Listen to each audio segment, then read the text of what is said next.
Welcome to CBS This Morning. We're going to begin again with the terrible, brutal weather. And brutal is a word. An Arctic blast is slamming the U.S. and is expected to bring dangerously cold conditions to more than half of the country. Winter weather alerts are in effect across more than a dozen states. More than 220 million Americans, that's a lot of people, will experience below freezing temperatures in the next 24 to 48 hours. Snow is hammering states from the Midwest to New England, making for treacherous travel conditions. Our lead national correspondent, David Begnaud, is in Pittsford, New York. That's just outside Rochester. So, David, good morning. How cold is it there? Good morning. It's a balmy 23 degrees as we stand here along the Erie Canal. Hello, good morning. Cute puppies there. It looks like a winter wonderland in the fall. Listen, you're probably thinking, how did a guy from the South get sent up north to cover the snow? That's what happens this time of year. And that's fair, but it doesn't always happen this early. And the big story is the record-setting temperatures from north to south. You got to expect a little snow in November, but this is a little early for me. Just ask people in Dowagiac, Michigan. They were not expecting weather like this, near whiteout snow. As much as 5 inches were forecast to come down overnight. If you pick it up like this, it's very light and fluffy. Flurries fell as far south as Nashville, Tennessee, where some people were happy to get an early glimpse of winter. It's here! In the village of Alden, New York, population 10,000, we noticed brothers Gavin and Grant outside playing in the snow. What do y'all think of the snow? Great. Pretty good, huh? But the conditions also led to numerous crashes on Monday, from New York to Missouri to Illinois.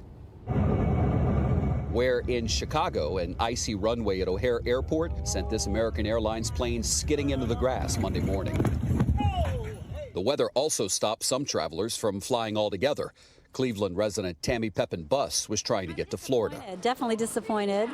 I was supposed to be in West Palm Beach by 10:30 tonight. Her flight was one of nearly 6,000 nationwide that was delayed yesterday, not to mention the more than 1,800 cancellations. And with more record-setting weather expected today, air traffic may not be much better. You know there'll be more delays today. Look, when it comes to record-setting temperatures, they expect that 145 records will be broken by the end of the day. And winter doesn't even start until December 21st. Happy fall. Keep moving out there, David. Yeah. Temperatures are set to plummet over the next 24 hours ahead of a deep freeze expected to shatter records, as David said. Chief weathercaster Lonnie Quinn of our New York station WCBS TV is here. Lonnie, how long is this going to last? Well, we may get a little bump in temperatures, come Thursday. But I liked your response to it, David. Happy fall. It doesn't feel like fall outside for a lot of folks, but some folks this morning, it feels like fall. By this evening, it's not going to. And I'm talking the East Coast. Here's our front moving across the country. Okay, biggest snows will be upstate New York into Vermont. Could see upwards of a foot. But look at Texas. The radar is serving up every color we have to offer in Texas. Corpus Christi, the green, it's rain. San Antonio, the pink, it's sleet. South of Austin, that purple color, that's freezing rain. North of Austin, there's snow. So the area north of Austin will see their first snowflakes before New York City. It's rain right now for New York, and from New York to Boston, you're going to transition to some snow. It's going to be a little bit, just a little bit, tenths of an inch of snow.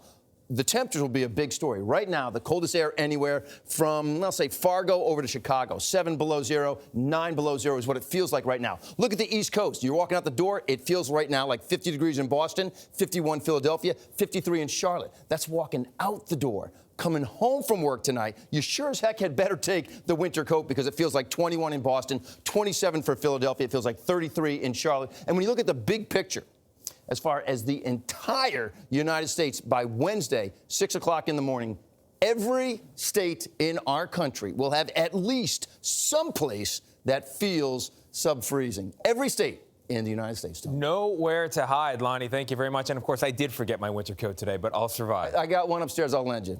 Appreciate it. Much obliged. All right, Lonnie.